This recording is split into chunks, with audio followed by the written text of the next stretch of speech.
Ladies and gentlemen, j'espère que vous allez bien. Et oui, début de semaine très compliqué. On a encore eu droit à une belle manipulation de marché. Si vous me suivez sur Twitter, vous avez vu mon post sur l'énorme gap du CME Bitcoin. Et comme prévu, on est en train de le combler en ce moment.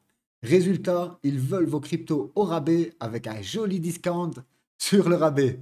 Aujourd'hui, accrochez-vous, vidéo très importante. Je vais vous partager les indicateurs qui me permettent de savoir quand prendre mes profits sans me faire trop déchirer.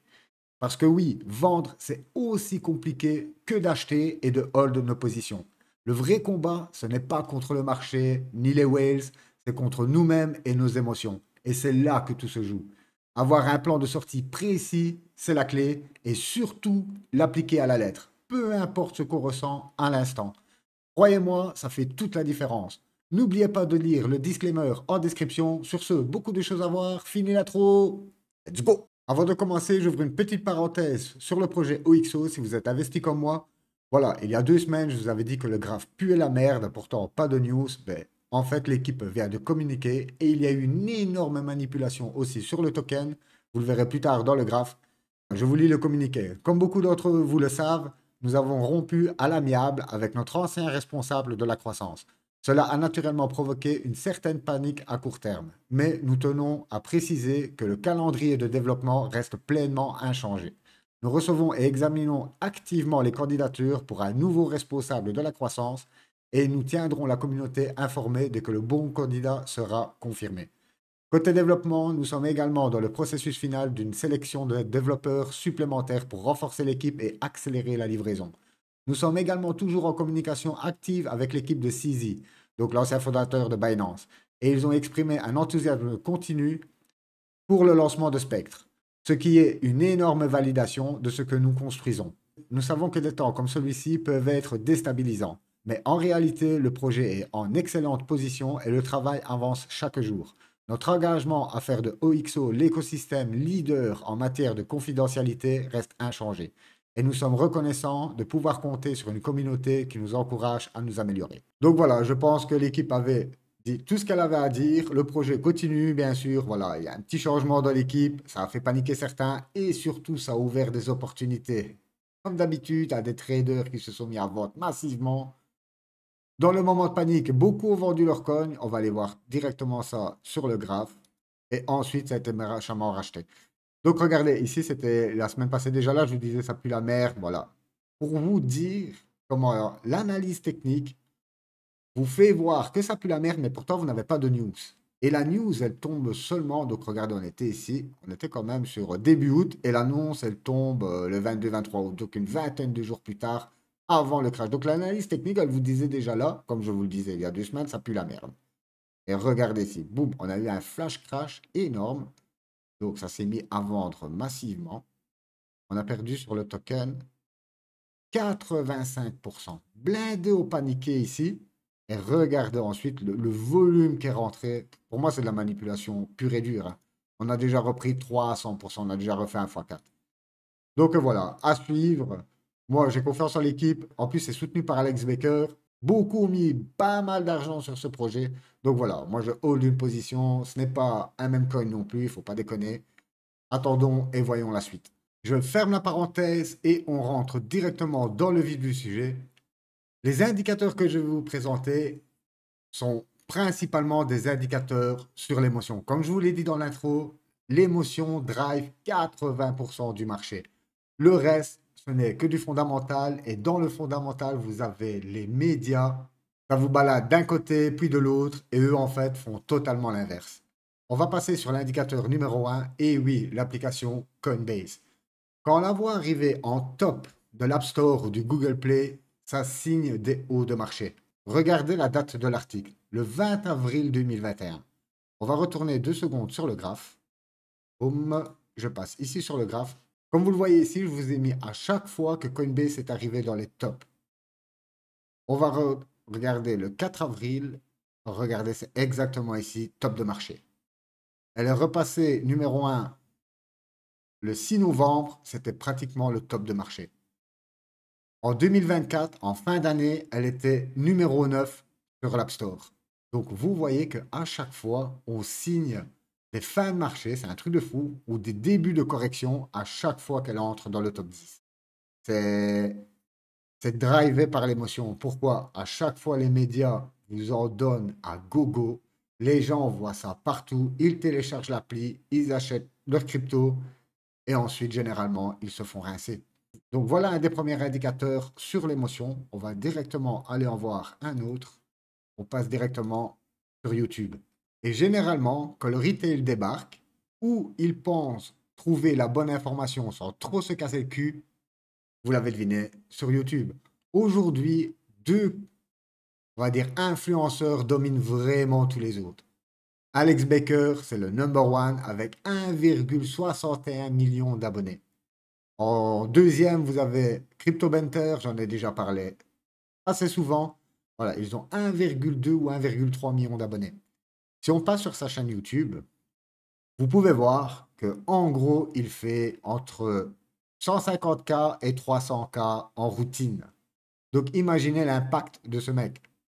En plein marché haussier, en 2021, ses vidéos faisaient au minimum 850 000 vues. Au minimum.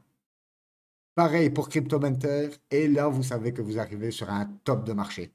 Quand l'euphorie est là, que vous voyez YouTube exploser, les vidéos qui explosent, Twitter qui explose, généralement, nous sommes sur des tops. Et oui, mes amis, à chaque fois, je le répète, mais tout est drivé par l'émotion. Voilà, c'est nos émotions qui nous font faire des conneries. Je vais faire une petite parenthèse avant de passer aux autres indicateurs, juste pour vous montrer mon expérience à moi. On était ici dans le Covid, ok? Juste après le Covid, voilà, je suis rentré sur le marché. On a eu une explosion phénoménale. Je vous assure, c'était incroyable. Quand je vous disais que les gens se levaient au matin, enfilaient leur paire de godasses virtuelles et allaient gagner un SMIC en à peine 20 minutes, c'est sans mentir et sans déconner que je vous dis ça. Imaginez dans le métaverse, il y avait plein de narratifs à ce moment-là, tout explosait, le gaming, c'était un truc de fou. Ici, je me suis dit, je vais rentrer sur les futurs. J'avais fait pas mal de bénéfices. Je suis rentré ici sur les futurs, ça se passait extrêmement bien. Et quand ça se passe extrêmement bien sur les futurs, que vous pensez que ça y est, vous êtes un trader, et croyez-moi, c'est la sensation que j'avais à ce moment-là. Sans oublier que je m'étais formé pendant 2018, je me suis fait déchirer, mais ce qui a suivi après 2018, les formations que j'ai fait, que ce soit sur le portefeuille management, que ce soit sur l'analyse technique, les bouquins que j'ai lus et tout ça, je pensais ici que voilà, j'étais un bon trader. J'ai commencé à monter mes positions et bien sûr, j'ai monté les leviers. Et malheureusement, un matin, je me suis réveillé et j'ai vu sur mon téléphone mes positions qui se sont faites liquider. Bien sûr, Musk a grandement aidé. Musk drivait totalement le marché en 2021. Il ouvrait la bouche sur le Dogecoin, le Bitcoin ou peu importe, boum, ça montait. Il disait qu'il vendait, boum, et là, il nous avait lâché une sale news. Le marché s'est crashé de 50%, le Bitcoin. Imaginez les altes. J'ai perdu toutes mes positions ici et sur mes bacs que je holdais, je m'étais méchamment fait dérouiller. Comme je vous l'ai dit à plusieurs reprises, c'est reparti juste après mon anniversaire. Là, j'étais vraiment dans le désespoir. J'avais perdu énormément d'argent.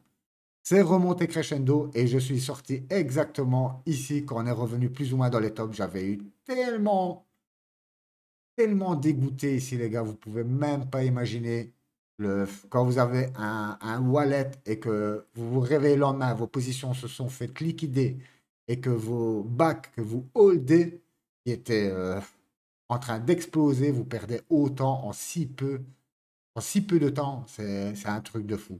Je suis sorti du marché ici et honnêtement, j'ai perdu 30%, facile 30% sur les bénéfices que j'avais engendrés sur toute cette montée. Voilà pourquoi je déteste aujourd'hui les futurs. Et voilà pourquoi à chaque fois, j'arrête pas de condamner ça et de mettre les gens. Chaque fois, je vous dis, faites attention, car les émotions, voilà, à un moment donné, vous êtes dépassé, vous voyez que ça explose et tout, vous vous sentez super confiant, vous augmentez vos positions, vous augmentez les leviers, et au moment où vous vous y attendez le moins, car là, tout le monde appelait. Personne ne pensait que ça allait cracher à ce moment-là. C'était un truc de fou, comme je vous dis, c'est l'euphorie totale. Moi, c'est la première fois que je vivais cette sensation. Voilà, je me suis fait bien déchirer. Et je m'étais contenté juste de hold mes backs. Et pourquoi pas racheter ici dans la montée et ne pas avoir joué avec les futurs.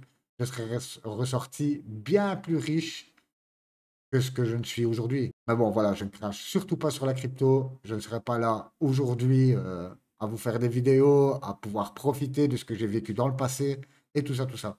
Sur ce, on enchaîne directement avec le deuxième indicateur.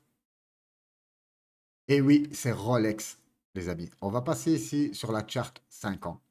Regardez donc tout ce qui est les montres. Généralement, quand les gens commencent à gagner beaucoup d'argent, vers quoi ils se dirigent en premier qui est accessible, c'est les fringues et les montres. Ensuite, les voitures, mais là, le wallet doit être plus conséquent. Regardez ici, lors de 2020 et 2021, regardez l'explosion sur la chat des montres. Jusqu'en 2022 où on a eu le crash complet. Donc, vous voyez que c'est toujours l'émotion qui revient. Vous gagnez énormément d'argent, vous vous dites, ouais, ça y est, je vais acheter des montres, je vais acheter des fringues, je vais aller au resto, je vais faire la fête, vous claquez énormément de pognon jusqu'au jour où ça se retourne. On va passer en 2 ans. Et regardez, le bottom a été fait vraiment en 2025 et ça commence à repartir à la hausse. L'histoire se répète. Les gens commencent à regagner de l'argent. On voit les marchés, que ce soit le marché traditionnel avec Nvidia. À chaque fois que je vous le passe, vous avez vu l'énorme pump qu'on fait là, depuis 2022. C'est un truc de fou. Les marchés ne font que monter. Peu importe les nouvelles, peu importe les guerres, les marchés ils montent, ils montent, ils montent. Et ça se retranscrit bien ici. Voilà, les gens commencent à gagner de l'argent. Pourtant, on n'a toujours pas eu de confirmation en septembre. Enfin, c'est quasi fait, mais on ne sait pas de combien Paul va couper les taux. Mais voilà, le marché est en train de monter. Il en a rien à foutre. Donc, vous voyez que ça, c'est un des gros indicateurs à suivre quand on va arriver déjà sur les niveaux des 28 ici. Voilà, on sera sûrement en pleine euphorie. Et à ce moment-là, vous vous souviendrez de cette vidéo quand quelqu'un vous dira place de l'argent dans les montres, c'est un bon investissement. C'est pareil pour les bagnoles, les amis.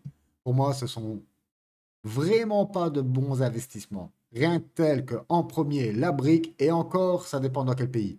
Sur ce, on passe sur un autre indicateur. Et oui, on en a parlé assez longuement, mais c'est les futurs. Je vais passer en année. Hop, boum. Donc ici, on est sur 1 an. Voilà, on va bien le mettre. Et regardez comment c'est marqué au fer rouge sur les futurs, et je vous le donne en mille, c'était la fin d'année 2024, juste avant l'élection de Trump. Donc, vous voyez bien que c'est un indicateur qui fonctionne super bien. Maintenant, vous allez me dire, ah, mais pourquoi en fin d'année 2024, tu n'as pas vendu? À chaque fois, je le répète, pour moi, un cycle, c'est 4 ans. Voilà, je vise et je resterai sur mes positions jusqu'à la fin d'année. Et comme je vous l'ai dit dans certaines vidéos précédentes, le boule est totalement différent de celui de 2021, comme celui de 2021 était totalement différent de 2018. Mais dans la temporalité, on reste dans les clous.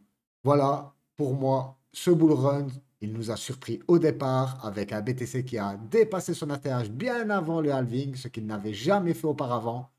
Aujourd'hui, tout le monde s'attend à vendre comme ça, à l'aveuglette, à partir d'octobre, j'avance. Voilà, peu importe ce qu'il arrive à partir.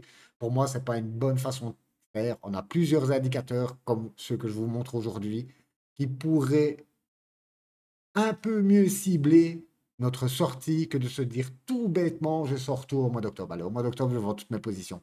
Si après ça pump, croyez-moi, vous allez avoir un goût amer au fond de la gorge, aussi violent que celui que vous aviez quand on avait perdu 70% sur nos bacs. Donc voilà, pour moi, c'est un gros indicateur à regarder quand on va arriver vers la fin d'année. Si ça tilte rouge comme ça, voilà les gars, vous savez que vous êtes en phase euphorique, que tout le monde pense que tout va monter indéfiniment, et c'est bien sûr à ce moment-là que tout se cassera la gueule. Et surtout, c'est ce qui est le pire. Maintenant, à l'ancien boule, je n'avais pas encore les connaissances que j'ai aujourd'hui, je n'avais pas ces indicateurs-là. Voilà, je ne réfléchissais pas comme je réfléchis aujourd'hui. Donc tout ça, sans vous cacher, il faut de l'expérience. Et ce qui est malheureux, c'est qu'en finance, l'expérience, ça coûte extrêmement cher. Le seul truc qui nous fait mal, c'est qu'on s'en prenne à l'argent. Ça, c'est vraiment le sentiment viscéral. On passe à un des derniers indicateurs, c'est tout simplement le Crypto Fear and Greed. Pour ça, on va aller tout simplement sur TradingView. Je vais vous montrer quelque chose d'autre. Boum. Voilà, ici sur TradingView, vous savez, vous pouvez avoir le Crypto Fear and Greed directement dans TradingView, ok? Et ici, comme pour l'application Coinbase, je vous ai noté à chaque fois que nous sommes arrivés dans l'Extreme Greed. Et vous pouvez voir qu'à chaque fois, ça a soit sonné les tops de marché ou les débuts de correction profonde. On avait topé ici exactement le 24 juin 2019. Et regardez, pile poil, nous étions à 84, même un peu plus haut. Je me suis trompé ici. Ici, nous étions à allez, 90, plus ou moins. Pareil ici pour le 4 avril. Vous vous souvenez, on a vu ça avec l'application Coinbase.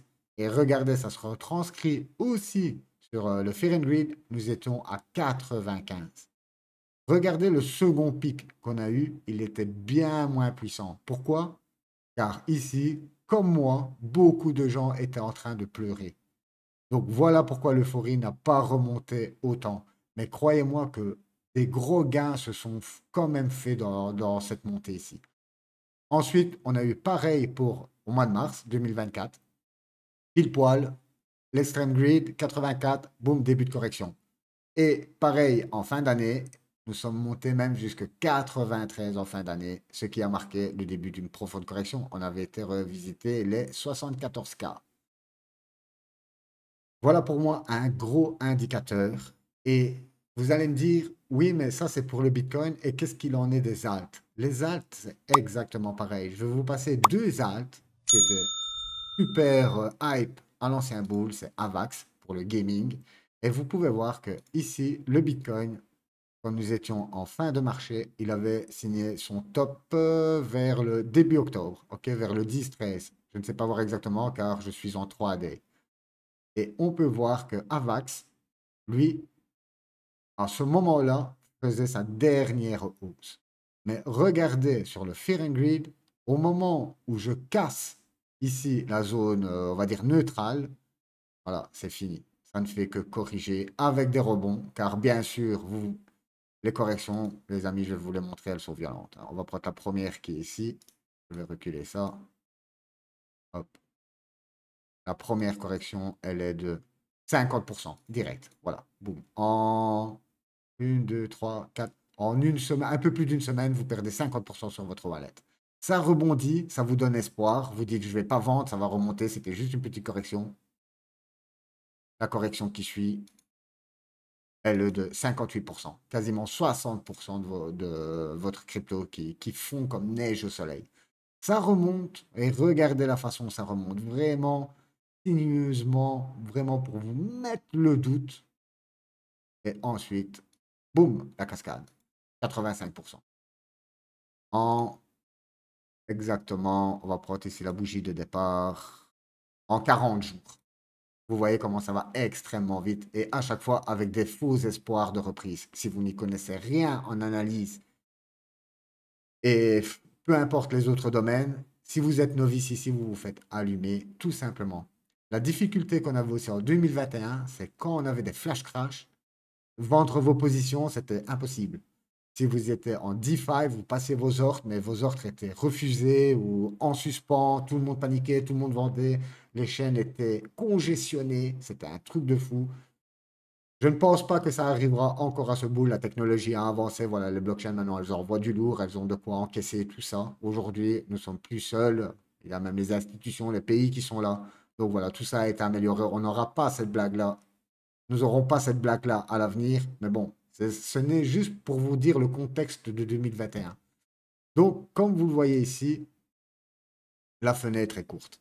Dès qu'on va arriver dans l'euphorie, vous aurez plus ou moins 40, 50, voire 60 jours pour quitter vos positions. Sans après vous mettre tout ça dans les dents, les petites remontées qui vont vous donner espoir, les chutes qui vont vous faire pleurer et vivre tout ça, c'est juste le cauchemar. On passe sur Binance. Binance, c'était exactement pareil. Regardez, Binance n'avait même pas fini sa montée. Nous sommes le 13 octobre, Binance continue de monter. Et ça a suivi jusqu'au moment où le Fear and Greed casse. Nous étions à 54 jours. Donc, 48 jours pour Avax et 54 jours pour le BNB. Vous voyez que ça va extrêmement vite. Regardez ensuite la cascade. Pareil, hein, on fait une cascade, on fait des belles reprises. Les reprises, regardez. Ici, vous reprenez 30%. Vous voyez que c'est des belles reprises. Hein. mais ensuite, boum, boum, boum, boum, boum. Voilà. Si vous n'êtes pas informé dans ces moments-là, croyez-moi que vous allez vous retrouver dans le bear market avec des cryptos qui étaient hypés à l'ancien bull. En espérant que votre crypto soit multicycle, mais là, on parle vraiment de Bitcoin, ETH, Solana, AVAX, BNB. Elles sont rares, les cryptos qui sont multicycles. Et encore, on ne sait pas pour combien de cycles. Maintenant, on va passer directement sur la vente. Car vous vous dites, c'est bien gentil tout ça, mais comment est-ce que tu vas faire toi pour sortir du marché? Et moi, j'ai un plan très simple qui va se baser sur tous mes indicateurs que je vais vous montrer à l'instant. Et vraiment, ce qui va cibler mes sorties, dire de ne pas sortir trop tôt et de surtout pas sortir en une seule fois. Car n'oubliez pas, ça dépend le token où vous êtes, mais si vous êtes dans des faibles capitalisations, car à ce moment-là, vous jouerez avec ça, si vous voulez sortir vite, vite, vite et que vous vous vendez tout une fois, vous allez faire chuter le prix, vous allez vous prendre un slippage de fou dans la gueule et ça tombe vos profits, au revoir. Donc, il faut sortir de façon stratégique, petit à petit, au cas où, même, imaginez, vous sortez tout en une fois. Vous arrivez, vous êtes sur des grosses positions, genre BNB, vraiment le top 20, on va dire. Vous êtes sur le top 20, il y a de la liquidité de sortie, vous sortez et ensuite ça repump de fou. Comme je vous l'ai dit, le goût amer, il va rester très longtemps.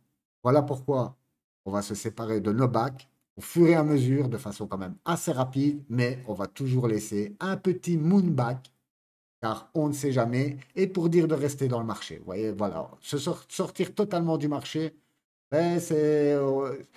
des fois, vous allez vous dire, j'ai eu raison, voilà, vous allez encore jouer avec des émotions et tout ça, donc ce n'est pas bon. Pour moi, un des autres indicateurs aussi qu'il faut regarder, on va repasser directement ici, je passe en weekly, donc vous passez en weekly sur la charte du BTC, et vous tapez tout simplement PY Cycle. Là, c'est un indicateur qui vous donne les tops de marché. Et vous pouvez voir que en 2017, il avait prévu, 2017-2018, il avait prévu exactement le top du marché. Et ici, il nous avait averti déjà au mois d'avril, ce qui coïncidait avec l'Apple Store et d'autres indicateurs comme le Rolex qu'on avait vu juste précédemment, que nous étions déjà ici sur un top de marché. Que tout ça, ici, ce n'était que du bonus ou une autre chance que le marché vous donnait de ressortir du marché. Sinon, pour lui, le top avait été fait ici aux 60 et des cas. Voilà, c'était le top de marché. Voilà un autre indicateur. Beaucoup disent aujourd'hui, mais il n'est plus pertinent. Moi, quand je passe en weekly, je vois qu'il est tout à fait pertinent jusque maintenant. Il nous a toujours pas donné de signal. Donc voilà. Jusqu'à maintenant, tous les indicateurs que je vous ai présentés, ils sont tous froids. Pas de signes avant-coureurs qui nous laissent dire les Rolex, elles explosent, le Fear and Greed, il explose. Non, pour l'instant, on n'a rien du tout de tout ça. Et le dernier indicateur que je regarde, bien sûr, pour nos ads, quand ce qu'on peut vendre nos ads, c'est tout simplement la Bitcoin dominance. La Bitcoin dominance, je vous ai mis ici un graphe avec les différentes zones. Pendant ce boule, la zone des 65 jusqu'à les 60, c'était vraiment l'accumulation des ads. On s'est fait pas mal piéger en 2024. Pourquoi? Parce que 2023 a été une année juste énorme. Malheureusement, je ne faisais pas encore de vidéos en 2023, mais voilà, l'année a été énorme. On est reparti tout au bal, que ce soit peu importe un narratif. On avait une première lancée des meme coins, plein narratif pété. Voilà, vous mettez sur une crypto, vous gagnez en 2023, c'était clair et net. 2024, année pourrie, et 2025, début 2025, les 6 premiers mois, pour moi, pareil, pourri. Ici, donc, nous sommes dans l'accumulation, dans la dead zone. Retenez bien ça pour le prochain bull. Oui, on peut se positionner au tout début si vous êtes vraiment, admettons, comme moi, je me suis positionné vraiment début 2023, c'était septembre ou octobre, juste comme tout a démarré. Là, c'est clair que encore aujourd'hui, sur certaines de cryptos, vous êtes en bénéfice. Donc, voilà l'importance de suivre le marché, que ce soit dans sa phase haussière ou baissière. En marché baissier, il a de très très grosses opportunités. Le marché est calme. Vous pouvez faire des airdrops à gauche et à droite. C'est ce qu'on avait vu et qu'on a fait ensemble il y a 1 an et demi. Certains ont super bien payé, d'autres pas, mais on s'en fout, c'était du gratos. Donc voilà, ici, première période, l'accumulation, la dead zone. On passe directement maintenant sur les niveaux qui nous intéressent. On vient de casser le niveau des 60. pour moi, jusqu'au niveau des 55, voilà, c'est de la chauffe. On va se chauffer. Bien sûr, on va avoir des coups durs, comme nous avons eu début de semaine, des grosses manipulations. Les scammers qui vont arriver en force. Et oui, ça sent l'odeur de l'argent. Pour eux, c'est une parfaite occasion. En plus, les nouveaux vont arriver, les retail vont arriver, ils n'ont pas de connaissances, ils vont se faire scammer sur Twitter. À l'ancien boule, c'était incroyable. Tous les jours, vous avez des articles de scam. Donc faites très attention à ça, mes amis. Ensuite, on arrive sur l'alt saison. Je vous avais déjà dit dans le passé, beaucoup d'analystes et beaucoup de gros influenceurs qui ont traversé la crypto sur plusieurs cycles disaient tout le temps que l'alt saison démarre quand on brise les 55 voire les 52%. Là, à partir de ce moment-là, comme vous le voyez ici, l'accélération peut aller très très vite. On peut imprimer deux grosses bougies comme ça. Et ici, vous êtes en pleine alt saison. La zone des 50-45%, voilà notre zone, les gars. Ça, c'est la zone du take profit. Si vous attendez, car certains vont vous dire à ce moment-là, oui, mais on va casser, on va faire de nouveaux plus bas. Pour moi, c'est le piège. Moi, c'est simple, vous voyez ici. Voilà. Ici, il y a une alarme. Je vais défaire ça. Voilà, vous voyez l'alarme. Moi, à ce moment-là, je commencerai semaine par semaine, même 2 fois semaine, à me débarrasser des bacs. Et ça, je le rappelle, peu importe ce qu'il se passera à ce moment-là, peu importe si j'ai des algues qui ne sont pas revenues à l'équilibre, je commencerai à liquider mes positions. Je ne veux surtout pas me présenter dans la zone de danger. La zone de danger, c'est simple, c'est quand on cassera les derniers niveaux, donc des 45 jusque on ne sait pas où. Mais moi, je ne vais pas attendre ces zones-là. À partir des 50%, je commencerai à liquider mes positions. Et voilà, ladies and gentlemen, je vous ai présenté tous les indicateurs. Et il n'y en a pas tant que ça. Vous en avez 5-6 à regarder. Faites-vous une checklist. Regardez ces indicateurs 2 fois par semaine à partir de maintenant. OK? Et voilà, si vous avez la moindre question, comme d'habitude, ladies and gentlemen, droppez ça dans les commentaires. Moi, ça me fait toujours plaisir de vous lire. Surtout, n'oubliez pas, si vous avez apprécié le contenu, likez la vidéo, partagez un maximum à vos amis. S'ils entrent dans la crypto, ça pourrait être très bénéfique pour eux. Sur ce, moi, je vous souhaite une excellente journée ou soirée. On se retrouve dans quelques jours. Bye bye.